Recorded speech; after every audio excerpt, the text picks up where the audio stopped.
आप सब आजाद हैं अपने मंदिरों में जाने के लिए। आप सब आजाद हैं अपनी मस्जिदों में जाने के लिए और किसी भी और इबादतगाह में जाने के लिए। इस ममलकत पाकिस्तान में आपका ताल्लुक किसी भी मजहब, जात या अकीदे से हो, ममलिकत का इससे कोई सरोकार नहीं। आप देखेंगे कि वक्त गुजरने के साथ साथ हिंदू हिंदू नहीं रहेंगे और मुसलमान मुसलमान नहीं रहेंगे। मजहबी मानों में नहीं, क्योंकि ये हर फर्द का जाती अकीदा है, बल्कि सियासी मानों में वो एक ही रियासत के बराबर के शहरी होंगे।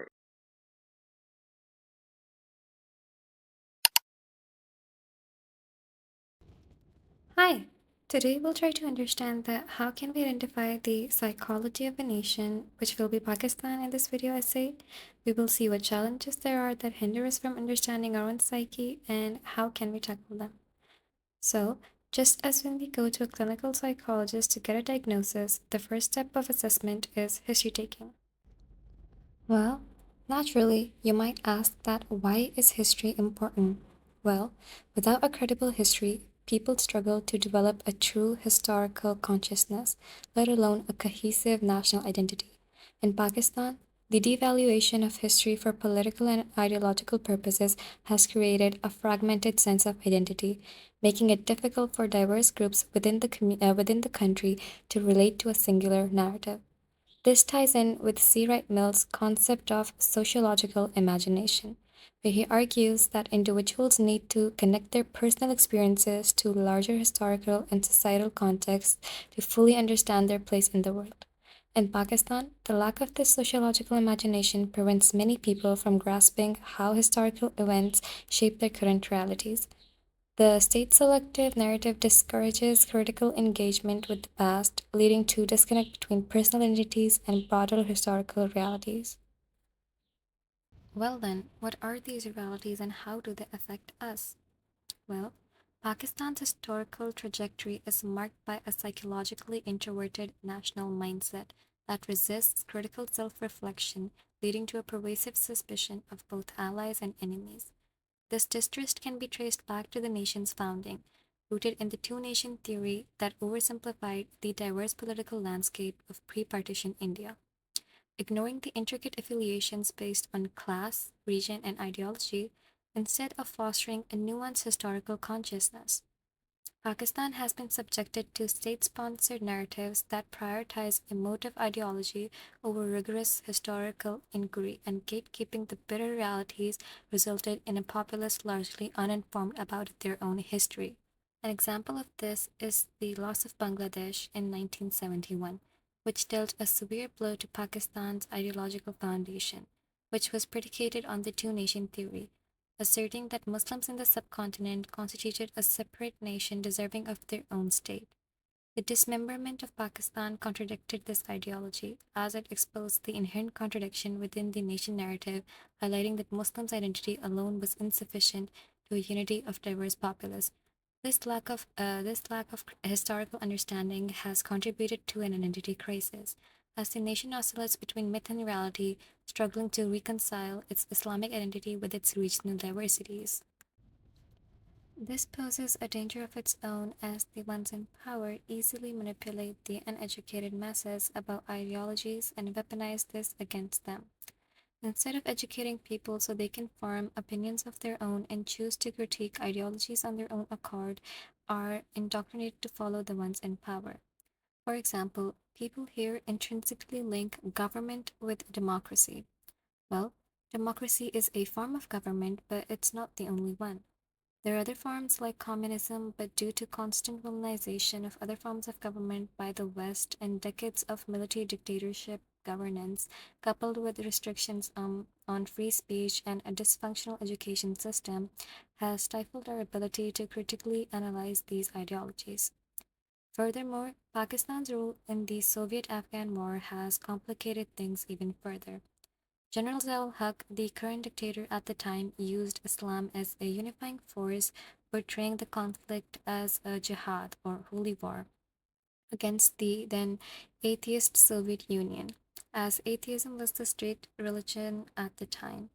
It was a prerequisite for the members of the Communist Party to be atheist to be granted the membership, or else they would be excluded. Here, once again, ideologies were skewed to benefit the current regime. The government effectively linked atheism with communism to villainize the ideology, which is objectively false, as while many communist governments have adopted atheistic stances and actively suppressed religion, communism itself as an ideology doesn't inherently require atheism. The core tenets of communism focus on class struggle, economic equality, and the collective ownership of the means of production. The secularism seen in many communist regimes stems more from their historical context and the leaders' interpretation of Marxist theory rather than from a foundational principle of communism itself. So, while there is a strong historical link between communism and atheism in practice, they are not synonymous, and individuals within a communist framework can hold a range of beliefs.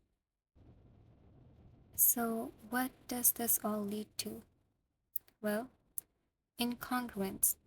As defined by psychologist Carl Rogers, this occurs when there is a disparity between your perceived self and your ideal self. Incongruence involves an inconsistency between a person's thoughts, beliefs, and behaviors or self concept, between the actual experience of the organism and the self picture of the individual insofar as it represents that experience. Real self represents a person's genuine current state, including their strengths, their weaknesses, and areas where they might struggle, whereas the ideal self is the version of oneself that an individual aspires to become. It includes all their goals, values, traits that a person deems ideal or desirable. It is their version of who I want to become. A person's ideal self may not be consistent with what actually happens in their life and the experience of that person. Hence, a difference may exist between a person's ideal self and their actual experiences. This is called incongruence. Because incongruence hurts authenticity, it also stifles personal growth. This hampers the actualizing tendency and makes it more difficult for the people to become what Roger describes as fully functioning people. Incongruence also leads to emotional distress and cognitive dissonance. I mean, it feels uncomfortable and upsetting when how we see ourselves doesn't match up with how we actually act in real life. In Pakistan, this manifests through an idealized portrayal of its history and identity, often centered on the glorified past rooted in the Islamic supremacy and historical achievements like the Mughal Empire. This glorification serves as a coping mechanism for the contemporary struggles faced by the nation, such as poverty, inequality, and political instability. The idealized self image of Pakistan as a proud Islamic state contrasts sharply with current realities, widespread poverty, rampant corruption, and economic crises.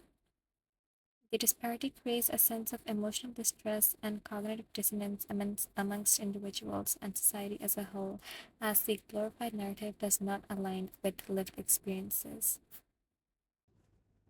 So, this would have to do it for today's video. I will likely make a part 2 where I will go in depth about the cognitive dissonances and more into how to tackle them. So, yes, thank you so much for watching. This was my first ever YouTube video, so I don't know how the audience or the viewers would take this as, but the purpose of this video was just to start a conversation about topics like these. Criticism is always appreciated, and I'm aware that my sound quality is not the greatest because I don't have the nicest of equipment. So this would have to suffice until I get a better microphone. So yes, thank you so much for watching, and I hope you have a good day.